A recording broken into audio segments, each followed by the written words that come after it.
mbega yemwe murazi uburundi icyo nifuza cyane cyane nuko umuntu wese aba muri ubu Burundi yogira ati ashi maze umutima ugasubira mu nda.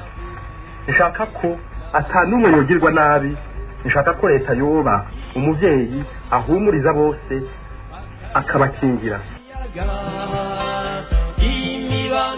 Dukunde igihugu cyacu, dukunde igihugu cyacu, dukunde igihugu cyacu, dukunde igihugu cyacu. Ni kuri radiyo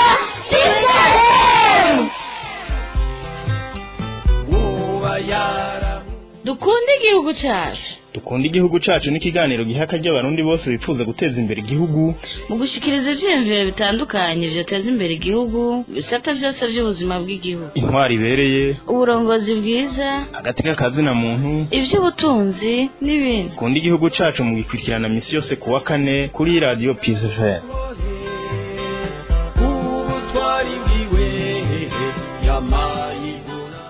Ndabaramukije inshuti bagenzi ba radio Peace FM, turi ku munsi wa kane igenekerezo rya 8 Munyonyo. Ubu ni wa mwanya wahariwe ikiganiro citwa Dukunde igihugu cacu, ikiganiro mushikirizwa na radio Peace FM.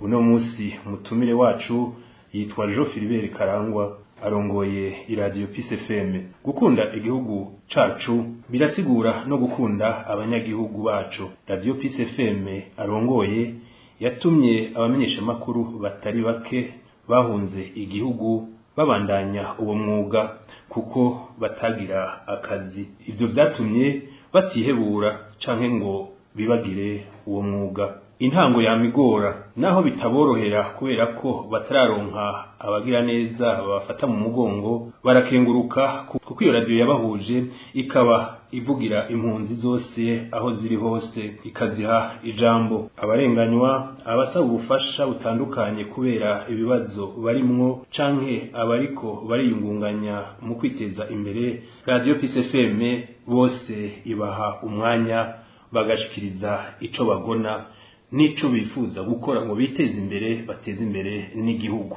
Umutumire wacu aratubwira icatumye ashinga iyo radio mu buhungiro, uko ico ciyumviro camujemwo, intumbero yayo, kumbure atubwire n'intambamyi y'ico gikorwa ciza.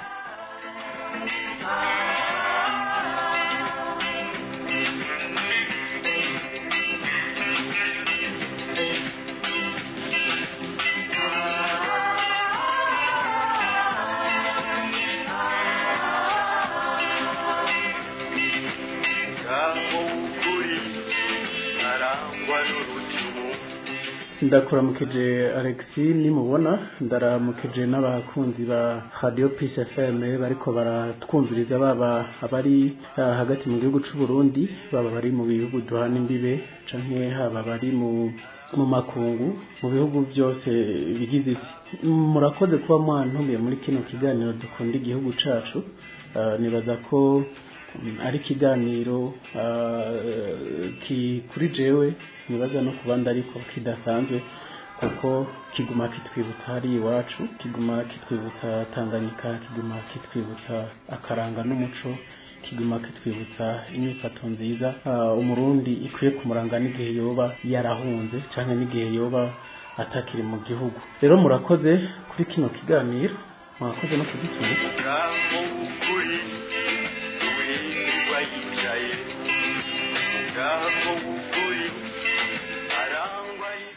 Yego, none mo tubwira nyene icatumye ukwiki ikiciro cabajemwo, icatumye mushinga Radio Peace FM. Urakoze. Yego, Radio Peace FM ndabanza sigura izina.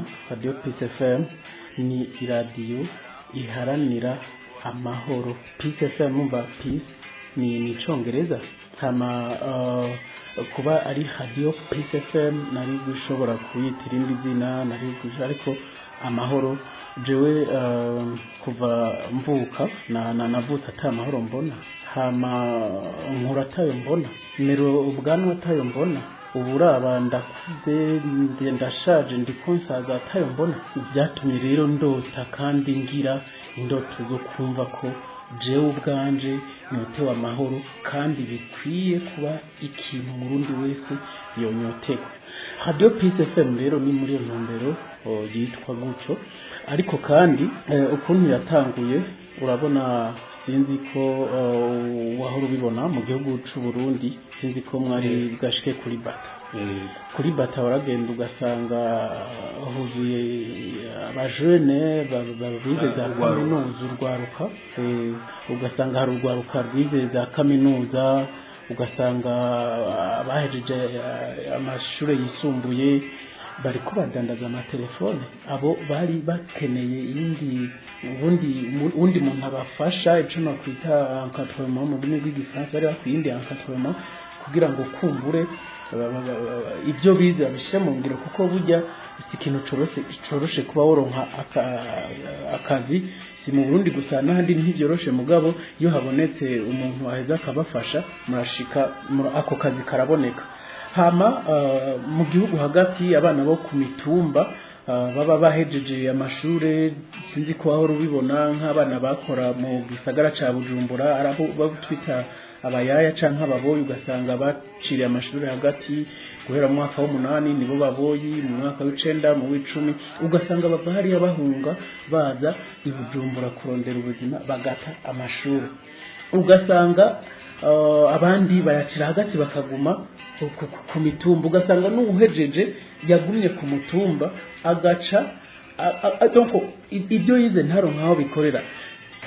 Cari ciyumviro narisanzwe fise kandi n'ubu ngifise kitazokwigira gihagarara, co gusanga ku gatumba umutumba urwaruka rwahejeje amashuri yabo tukubahimiriza sinzi ukuntu tuvuga gupromotinga ama cooperative, donc kubafasha kumenyekanisha amashirahamwe, kubigisha kuja hamwe, kubigisha ko bo ku mutumba runaka, dufate mu mutumba wa Ruyange, ko bashobora kuja hamwe ari 3-4 bakakora uruganda rwo gucuruza inkoko, bagakora uruganda rwo gucuruza ingurube. Hama Peace FM ikabashigikira, binabaye ngombwa ikagira iciterereye. So that was my dream, canke nizo zari indoto zanje, nico nari numva Peace FM ikwiye kumara mu gihugu. Burya si politique buri gihe yama ituma abantu babaho. Abantu barakwiye kumenya ko si politike ni imwe mu buzima bw'igihugu, ariko hari ubundi buzima, hari icyo nakwita, hari izindi domaine mu gihugu. Rero nico kintu mugabo kuva mu mwaka wa 2015 nisanze ahandi, nisanze mu buhungiro nanje ndavuga nti none cacimviro canje mbega gica gihagarara, biragenda gute, mbega ndakireke sinzi. Maze kubona rero ndi mu buhungiro, mbona ko urwaruka rw'abarundi rubayeho, mbona urwaruka kuntu rutagiraho ruba, nashitse bigishushe hamwe, wasanga nk'umuntu waruzi ko wabona mu Burundi yifise, ugasanga ntagira habo, ugasanga arara kwibaraza runaka. Ndimba ntibyari byo byose wa mutima namwe mfise kugwaruka dushobora guhagarara uko nyene ngo bipfire ngaho. Naranatanguje wanashima na association yitwa AGBR mu rurimi rw'igifaransa, Association des Jeunes Burundais Réfugiés au Rwanda. Abo iyo shira hamwe ryarakoze ibitari bike, mugabo mbona ntibikwiye. Mbona impunzi ziguma zihura n'ibyago, kandi mbona kwitwararika impunzi gusa zahungiye mu gihugu cy'u Rwanda canke zahungiye hehe, mbona ntibikwiye. Mpitamo rero kuvuga nti reka basi nkore cacingiro nyene, hama mvugire n'izindi mpunzi.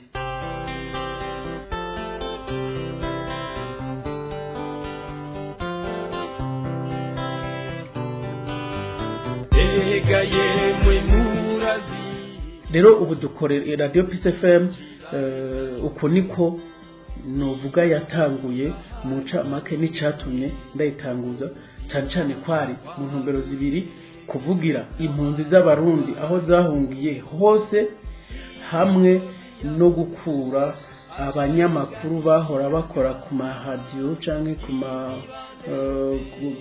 ku masamiriza atandukanye mu Burundi bari babayeho ubuzima bubi mu ncamake gushika ubu nivyo bintu bibiri byatumye ntanguza ico kintu.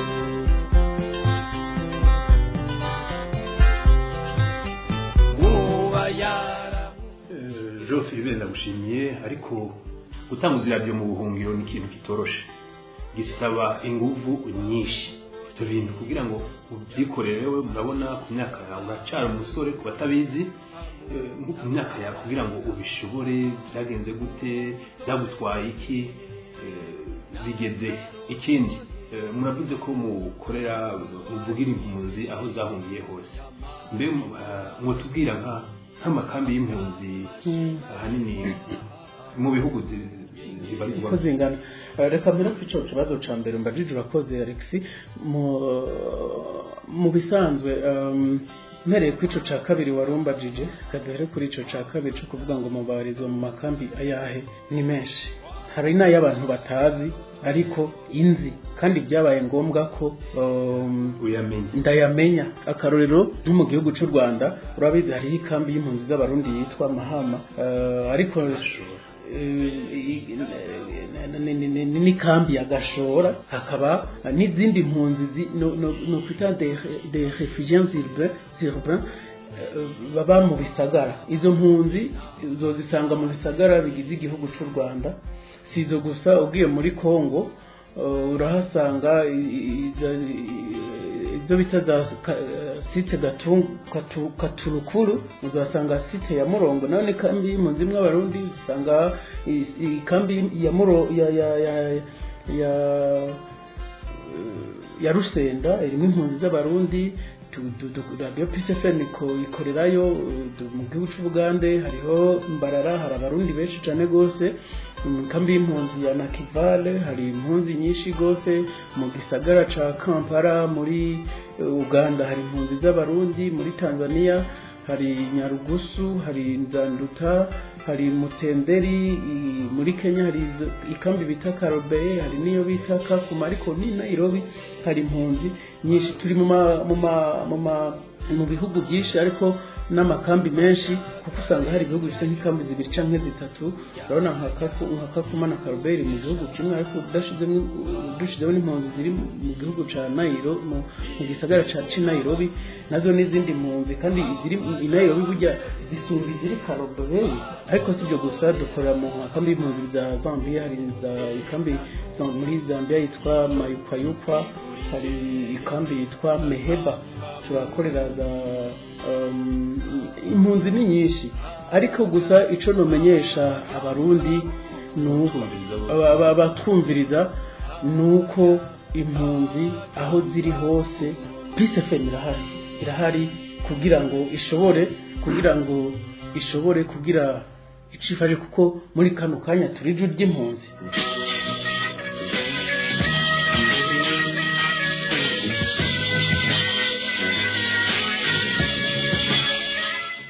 Wari wabajije rero ikibazo kindi kiti mbega mu buhungiro gutanguza ata buryo ataki. Alex, ubusanzwe urabizi je mfite ibyo nizera, nawe ufite kumbura ibyo wizera. Ndizera yuko nk'ubu ufashe nk'iyi nzu ugafashe ibyo nizera, ufashe iyi nzu ugashira ko amaboko n'inguvu nyinshi, ugasunika no munsi, ugasunika hirya ejo ukagumiza ko, ndizera ko mu ndwi imwe zibiri, mu myaka 6 8 10 imyaka 50 iyi nzu izobuja, donc izova ngaha ukayisanga ahandi kandi wayisunitse urumwe. Nicyo nizera. Tagiye muri byinshi, kuba urumva urizera kandi wizera n'Imana, kuba kuri iyi saha umuyobozi biragiye ukabona ibikorwa wabitanguriye aho kigeze, ikintu kimaze kunezereza cyane n'igiki wavuze kuvugira impunzi. Umbajije ikibazo ciza cyane gose, ikintu kimaze kunezereza ntazopfa ndanibagiye kandi numva ko nzobwira n'umwana wanje. Naranezerewe igihe nabona abanyamakuru bari bahangayitse, igihe nabona abanyamakuru batabandanya umwuga wabo, igihe nabona abanyamakuru basa n'abataye umutwe kubera ko batakibandanya umwuga wabo cyangwa kubera ko badafise aho batonda cyangwa aho bakora. Ubu nta munyamakuru nzi n'uwo kuba ariko mvuza kino kiganiro n'ubu jeyo nyitura, nta munyamakuru n'umwe nifuza yuko yahunze cyangwa ari mu buzima bubi, haba mu byo bihugu byose nadondaguye yobaho ubuzima bubi. Umusaza umumenyesha makuru afise agateka kiwe, umumenyesha makuru ku batamuzi n'umuntu afise icamaze. Rero maze kubona abo bantu baravuye muri ico kibanza bakaba mu kindi kibanza, caranejeje umutima wanje, niyo réussite ya mbere canke nico kintu ca mbere no kwishimira.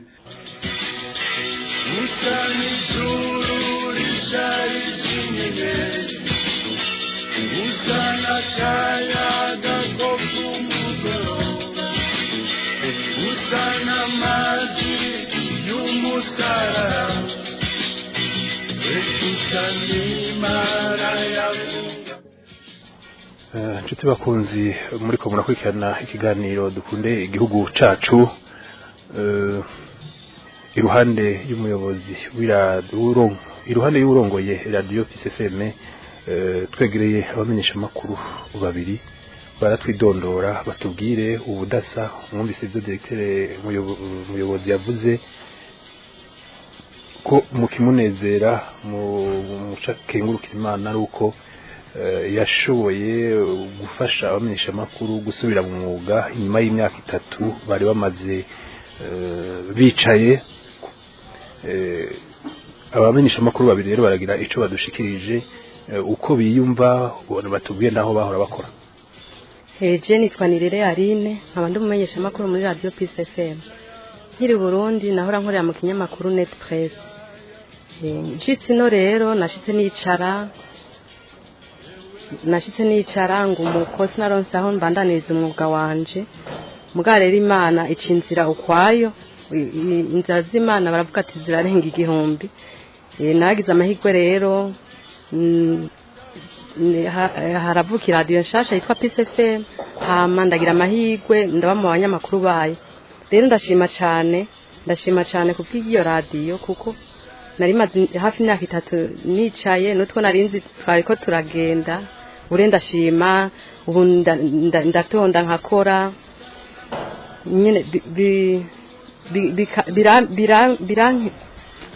biranezera cyane kuko kwicara burya waramenyereye gutonda ahantu ntibiba byoroshe. Yego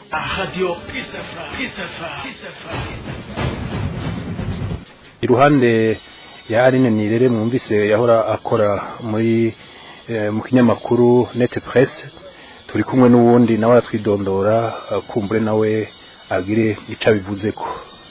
Nitwa Emmanuel Nkonzimana, nahora nkorera mu kinyamakuru mu kimenyesha makuru cyitwa Radio TV Renaissance.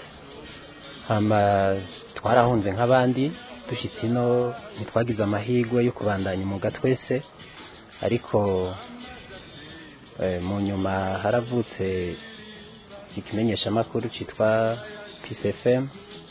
Tugira amahirwe rero tuja dutogwa mu baza kuyikoramo. Ni ibintu byiza cyane nkuko intumbero ngira ngo directeur yabibabwiye mwayumvise. Intumbero yari yo kwegeranya abajournaliste batagira aho bakora, hama mu bijanye n'ibikorwa turiko turatera imbere. Byaratugoye gutangura, byagiye mu bibazo akunguko uraze mu gihe utakora ico wahomba ushikiriza n'icahe ubona cahindutse kuri wewe.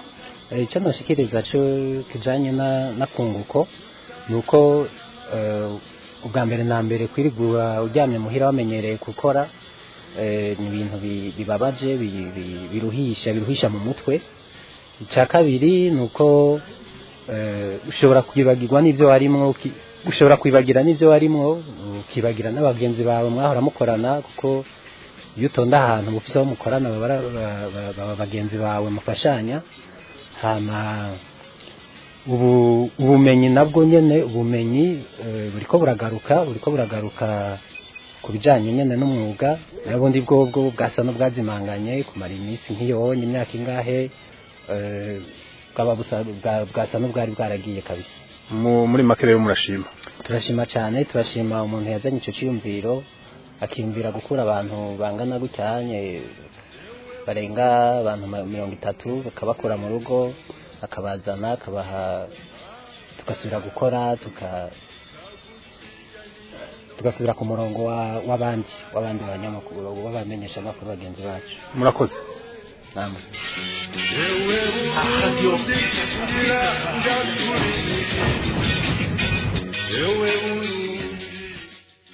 Sico gusa nararyohewe cyane maze kubona impunzi tuvugira nka Radio Peace FM hari zigenda zifasha. Muri kano kanya tuvugana mpejeje kuronka telefone mbwira ko umumama twavugiye yitwa Janine ndayishimiye bamwe kambi na Kivale yaragwaye yagize ikibyimba mu bihimba by'irondoka ku buryo banamutoboye baramuciye umwenge mu rubavu. Wabibonye ku mafoto kuri site woja ko kuri website akaburungu Radio Peace FM ushobora kubona iyo foto n'izite y'agahinda. Naryohewe cyane numvise ari umuntu avuga ati nkoza n'uyu muntu ngira icyo nkoze. Hari impunzi nyinshi zimaze gufashwa uravye hari nk'abari mu gihugu cy'u Rwanda hari warafite ikibazo cyo mu jisho kubera uravye byawe mu Burundi yagize ikibazo acana bariko ariko aravuga inkoho afatwa n'ico no kwita barre perdue bijya bisasu biba bigenda byatakaye kimugwa mu jisho uwo yaravuwe ubu n'umutaraga kumbure naho ijisho ritashoboye gusubirayo ariko yaravuwe kuko yari yaramuhezemwo yararose abamufasha.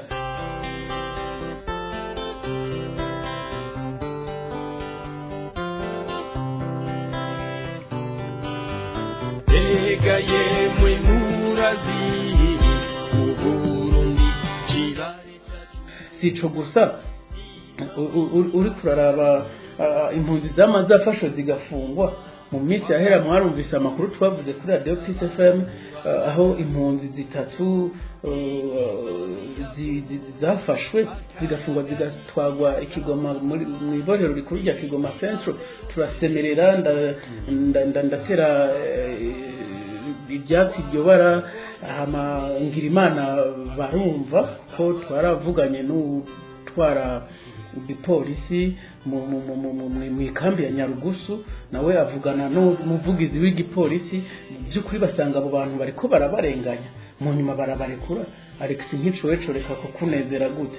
Si ibyo gusa hari ibintu byinshi bibera mu makambi y'impunzani batamenya sinzi byo muri Kongo nk'urupfu rwa Greta Shugwe y'Imana umwana w'imyaka 14 baramufashe ku nguvu baranamwica. Nk'ibyo hatabonetse abantu basemerera warabonye byakurikiye mu nyuma ko abakongomani n'abarundi bahungiye muri iyo kambi haciye hatangura kuba ico no kwita imvururu. Abakongomani n'impunzi zahahungiye batangura gushamirana. Radio Peace FM yarasutsemwo mabisi tuja ku ruhande rw'abakongomati mukwiye kubana neza naho ibyabaye. Jero mu ncamake ikintu kimaze kunezera nuko kuntu abanyamakuru bavuye mu ibarabara. Abanyamakuru n'abantu nkunda cyane gose ko bafise uruhare mu iterambere ry'igihugu. Iyo mbonye umunyamakuru afashe no cyabayeho nabi je birambabaza. Rero kuba abo banyamakuru baraje bakora ni kuri jewe ni umunezero udasanzwe. Kubizo mpunzi tugenda tuvugira zose zigenda zigira iki ni umunezero udasanzwe. Nshuti bagenzi muri kumara dukurikirana turi mu kiganiro dukunde igihugu cacu. Ugukunda igihugu cacu nabivuze ni gukunda abanyagihugu bacu no kurondera kubateza imbere. Uno munsi umutumire wacu mwamwumvise n'utwara n'urongoye Radio Peace FM. Radio Peace FM ibashikiriza iki kiganiro gihamagarira abarundi guhindura inyifato kubana mu mahoro no kurondera ico duteza imbere mu bisata byose. Nkuko umuyobozi wayo abivuze ishira imbere guteza imbere igihugu cacu. Muratumiwe rero mwebwe mwese abafise ico boshikiriza cyo kunganira igihugu cacu, baratumiwe. Radio Peace FM izokwama ibaha akanya ko gushikiriza ikintu cyose cyofasha abarundi kwiyunga, kubana mu mahoro, gutera imbere. Avuze ikintu gikomeye cyane, kumbure bavuga ngo umuhini mushasha utera amabavu canke ngo intango ya migora ariko igikuru no gutangura. Radio Peace FM iratanguye. Radio Peace FM iravugiye impunzi. Nagomba mbwira abantu bariko batwumviriza, mushobora kutwandikira muciye ku nimero kugira ngo mudutere intege, mututwungure ivyiyumviro canke ari impunzi ifise ikibazo mu byo twavuze banacoke, canke ugasanga ari nk'umunyamakuru tutazi amerewe nabi. Ni ku murongo wa WhatsApp akamenyetso ko guteranya 49 11 akarongo ko guteranya akamenyetso ko guteranya 49 15 21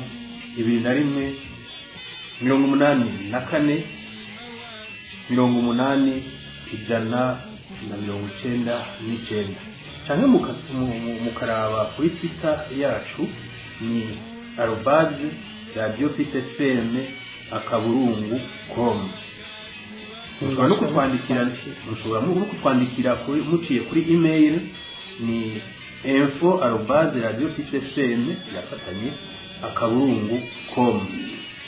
ivyumviro byanyu bizodufasha kugira ngo igihugu gitere imbere, kugira ngo abarundi babane mu mahoro, kugira ngo twiteze imbere, dufashanye na cyane cyane nk'abari mu buhungiro ntibihebure.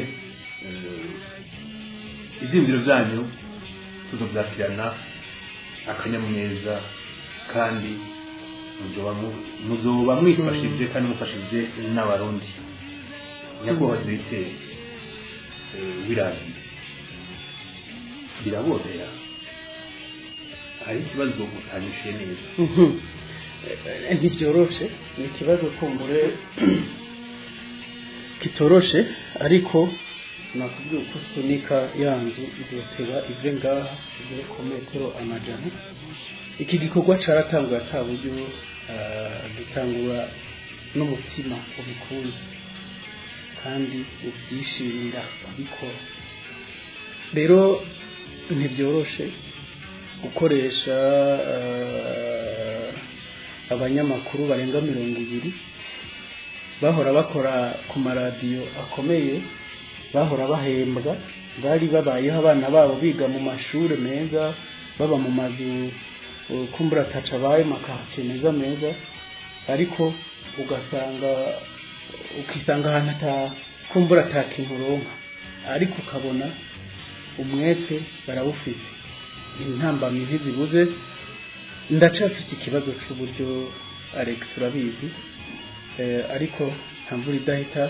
Ibyo nashoboye gukora nibi, harasigaye ko abandi bashoboye canke abafite ikindi bonterera kino gikorwa, kuko simpora ndacika n'ico wanje, kugira ngo turabe neza yuko tugumane wa mutima wo gukunda igihugu. Gukunda igihugu ushobora kubikorana, bivuze tukiri mu ntango ya kino kiganiro ko ushobora gukunda igihugu waba ukirimo canke utakirimo. Igihugu ushobora kukivamo ariko cyo ntikikuvemo aho uri hose. Rero kubakunda igihugu, kubafise uwo mutima, jewe nonabwira ko ntera kamo mvuga nti nimuze dukora. Radio Peace FM ibikorwa dukora murashobora kubisanga kuri website wa Kaburungu Radio Peace FM _com. Urashobora kubisanga kuri Instagram ni Radio Peace FM Burundi, ushobora kubisanga kuri Twitter ni @radiopeacefm.com. ku nimero ya WhatsApp ijyanye wababwiye, bashobora no kudusanga kuri YouTube, wandika Peace TV Burundi, usanga ko ama video menshi y'impunzi twagiye turakora impunzi ziyungunganije ariko ibyo byose ntibyoroshe ataburyo aho ngeza naho ni ukuvuga bumva ibi bikorwa bumva boshigikira bumva boza tugasunika iki kibazo tukaraba ko cogeraho kigeze je novuga nti turabahaye ikaze kuri adresse canke kuri izo nimero wabahaye dushobora kuganira ukuri kwamye tukaraba ico twubandanya gufashanya hagati yacu. Yego. Muri make hari ikintu gikomeye kandi numva gishimisha impunzi zose kinezera cyane kinezera impunzi zose.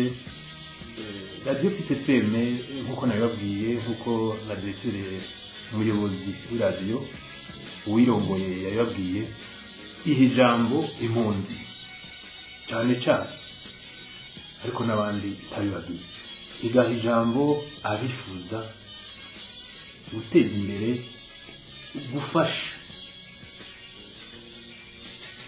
Muri make hari ikintu numvise muhamagarira abantu ahanini mubahamagarira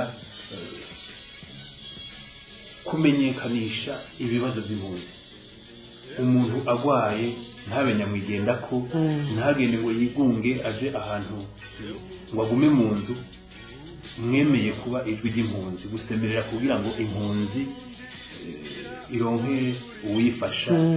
Yego nkumva rero abantu bariko baratwumviriza icyo nkuyemo ahanini nuko mwoja muratumenyesha uwagize ikibazo ari n'uwahohotewe muri Kongo muhora mubyumva mwumva bafatwa ku nguvu kugeza naho HCR yemeza yuko harimo abakozi babo hohotera impunzi bakabaka amafaranga canke mukumva umwana w'umunani agafungwa ibara. Ikintu nk'icyo tuzocakirana umutima mwiza kuri Radio PCFM. Ubuhungiro buragoye urajyana kumara imyaka 3 waravuye mu gihugu cawe canke irenga. Dufashanye twiyungunganye n'abandi bagire nk'uko biyungunganye nk'uko watanguje Radio PCFM yabikoze. Barabukuntu biyungunganya bafashe impunzi ntibicwe n'agahinda iyo bagiye, ahubwo muri fasa bwa ngo niyo fera force bashira inguvu hamwe barabico bateza imbere. Ariko mbere yuko kumbure uheza kino kiganiro nashaka nibutse abariko baratumviza ko Radio PCFM ubu dufise ibiganiro bitari bike guhera kuwa mbere gushika ku w'Imana. ushobora kumviriza ibiganiro bya Radio PCFM uciye kuri site web caciye kuri YouTube, byose babiriko harimo niki dukunda igihugu cacu cama bama bashikirizwa iminsi yose ya kane igihe c'isaha 2 z'ijoro. Ariko kuwa mbere tuba dufite ikiganiro citwa Abiwacu, ico gihuza ingo n'imiryango yatakaranye kaburana. Urabizi Alex ko hari aho usanga umwana yarahungiye Zareka muri Malawi, ugasanga Zareka ni kambi y'impunzi muri Malawi. Ugasanga umubyeyi wiwe yahungiye induta muri gihugu ca Tanzania mu kambi y'impunzi z'abarundi. Ugasanga umwe ntazikunda kiriho. Ikiganiro Abiwacu cama gikoreshwa n'umunyamakuru twa Jean Ndikumana yahora akorera Radio RPA, Radio Publique Africaine. Niwe makibashikiriza kuwa mbere na c'isaha 2. Kuwa kabiri haba hari ikiganiro c'abadamu, ni ikiganiro citwa bigarukiraho c'abakenyezi camagana amabi akoregwa abakenyezi n'abigeme bari mu makambi y'impunzi, kuko bama bahohotewe kenshi nibo bafatwa ku ngufu bagakubitwa. Ugasanga umugabo yahunze afite ikibazo, aho ca kibazo yogerageje agaca asimbira ku mugore agakubita ikabinyishu. Abo bose turaheza tukamenya ukuntu tubafashwa. Ikiganiro bama bashikirizwa n'umumenyesha makuru witwa Aline Nirere yahora akorera ikinyamakuru citwa Net Press candika. Akaba rero no kuwa gatatu ikiganiro cyitwa la pointe de lumière ni ikiganiro gitera intege urwaruka rwahungiye mu makambi aho baganira ku byo bamaze gushikako n'ibibazo bafite umuntu agashikiriza icyumviro ciwe ntihagire urwaruka ntihagire impunzi y'umurundi akiri muto yigunga urafite aho ushobora gutangira ikibazo cyawe ari ingorane ufite cyangwa n'icyo umaze gushikako nkuko mu gutera intege abandi bama bagishikirizwa ku minsi ya gatatu y'isaha 2 na Frank Espoir Ndizeye yahora akorera radio televiziyo Connaissance kuwa kane dukunda igihugu cyacu na Bon Alex nimubona wahora ukorera radio publique africaine RPA mu ntara ya Ngozi mu ntara z'uburaruko zose aho ni kuwa kane kuwa gatanu twama duca tubaha rero amakuru havugwa iki mu makambi y'impunzi na yahe makuru abantu batazi mashasha bakwiye ko ataciye mu byo biganiro byose donc tugaca tuyabaha ku munsi wa gatanu igihe cy'isaha 2 naho nyene no kuwa gatandatu rero aho bagiye kuzohora bakurikira ikiganiro cyitwa Pax Press kizoba ari ikiganiro no giha rero ijambo umumenyesha makuru uwo ari we wese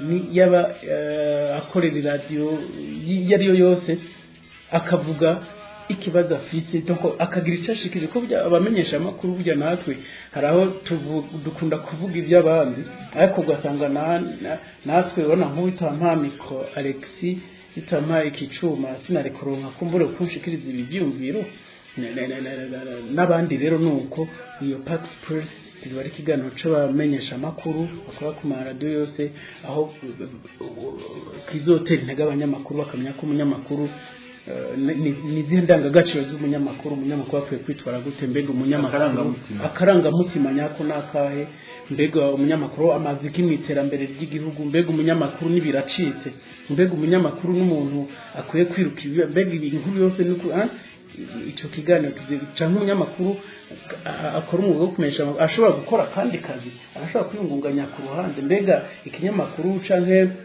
media akorera hari ico bamufasha ikiganiro bazokumva mu minsi mikeya cyane no kuwa Mungu rero ku munsi w'Imana ikiganiro c'abana bo mu makambi y'impunzi nk'ubu kuwa Imana hari ikiganiro bazumva curya mwana yitwa Kadogo yarafunzwe ari munsi afite imyaka 8 azovuga ico bari bamuhoye yafashe nani mbega yarakubiswe mu gasho yarakubaguwe byose bazovyumva muri ico kiganiro kwa Mungu bazoza bashikirizwa na Claudine Ndayishimiye ariko akandi gakuru keza nuko mu minsi mike izo bari surprise canke muzobona bishika muzoshobora kuba mwumviriza radio Peace FM amasaha 28 kuri 28 vuba cyane kumbure tuzobamenyesha tubyandike ngo tubigenza ariko bazoza batukumviriza abari kure bumva turimbo twakera tukirunda abantu basubire kumva Chandra Miss basubire kumva Africa Nova abantu basubire kumva amabano donc basubire kumva turimbo twikirundi rero mu guheza heza kino kiganiro ntashimira abadutera intege ntashimiye abantu badutera intege mu buryo bwo kutubwira mubandanye imbere ni heza mukore mushire mu nguvu bizogenda neza hamwe n'abantu badukurikira baba kuri badukurikira ku makuru yaba badukurikira baciye ku rubuga ngurukana bumenyi baciye ku ma YouTube bose sinoheza ntabashimiye ariko kandi nongera ashimira nawe Alex wantumiye wakoze kunyumvira kukantumira ndakushimisha murakoze cyane umuyobozi utwara radio FM ndizera ko nitwasubira kubakenera muzo twita ego nigenda nabashimiye kandi nongera nimwankenera ndahari Tuti bagenzi mwariko murakurikirana ikiganiro dukunde igihugu cyacu cuno munsi aha niho kirangiriye mufise ico mwoduterera mufise ico mwoshikiriza kuri iyi radiyo imiryango iruguruye twabahaye nimero murazandika neza muzibike mukeneye amakuru yacu mukeneye uwo musabira imfashanyo nawe nyene tuzotera kamo kuko turazi yuko ibiciye ku radiyo byumvirizwa na benshi murakoze naho ubutaha naho ku munsi wa 4 w'indwi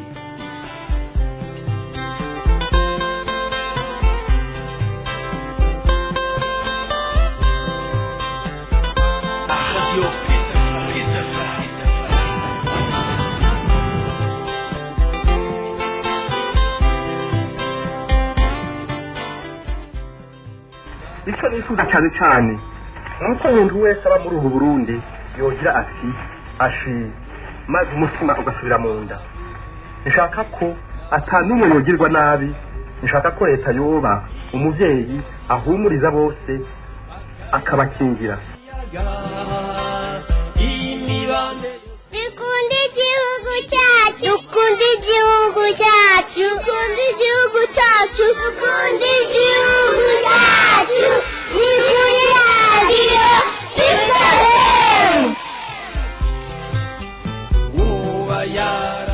dukunda igihugu cyacu. Dukunda igihugu cyacu ni ikiganiro giha akaryo abarundi bose bifuza guteza imbere igihugu mu gushikiriza ivyiyumviro bitandukanye vyoteza imbere igihugu bisata vyose by'ubuzima bw'igihugu, intwari ibereye, uburongozi bwiza, agateka kazina muntu, ivy'ubutunzi n'ibindi. Dukunda igihugu cyacu mu gikurikirana misi yose kuwa 4 kuri radio Peace FM.